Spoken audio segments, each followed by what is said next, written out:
Well, it's great to be here in beautiful Mooloolah on the Sunshine Coast today, and today marks the sod turn for Australia's first residential eating disorder facility. This has been a very long road to hoe for many people who have suffered from eating disorders and their families, and I pay tribute to Mark and Gay Forbes and the Butterfly Foundation for their vision in bringing this to a reality.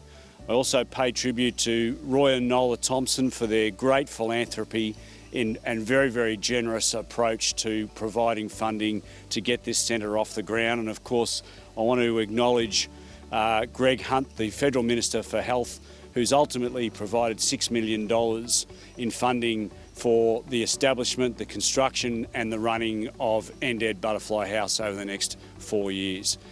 There's young people dying from this insidious disease every day. So we hope, this is why our motto for our charity is "There is hope," because sometimes that's all that's left. Today is about saving lives and protecting lives. This first residential eating disorder treatment centre will be funded with $6 million of federal funding, but there's been an enormous amount of community contribution, community work. Millie and Mark and Gay, the Butterfly Foundation in conjunction with NDED, creating the NDED Butterfly House. This will help people on the road to recovery.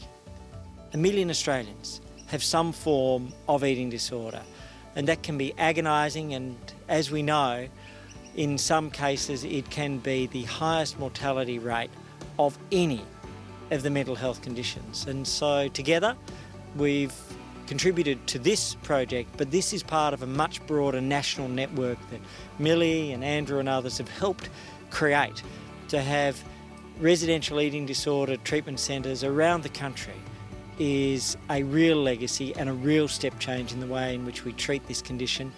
And then that's accompanied by the change in Medicare funding, which has seen an increase to 60 treatments for people who are suffering from eating disorders. I suffered from anorexia nervosa for 15 very long years, and it very nearly took my life.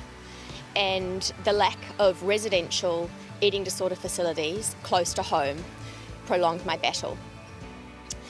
When I recovered from my eating disorder, I knew that I wanted to turn my pain into a passion, and I wanted to create meaningful systemic change.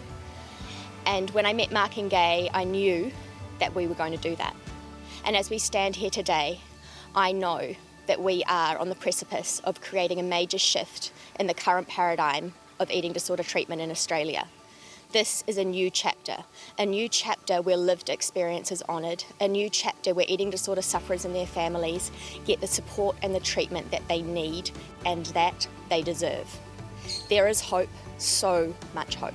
When you get families who come to this property with it, they're broken, their children are broken, and yet they step out of the vehicle and automatically the expression changes. They can't believe they're surrounded in this environment. And they enjoy the rehabilitation that this land offers with the farm animals and the volunteer workers we come here to support them. So it's a pretty easy sell message that we're onto something very different here.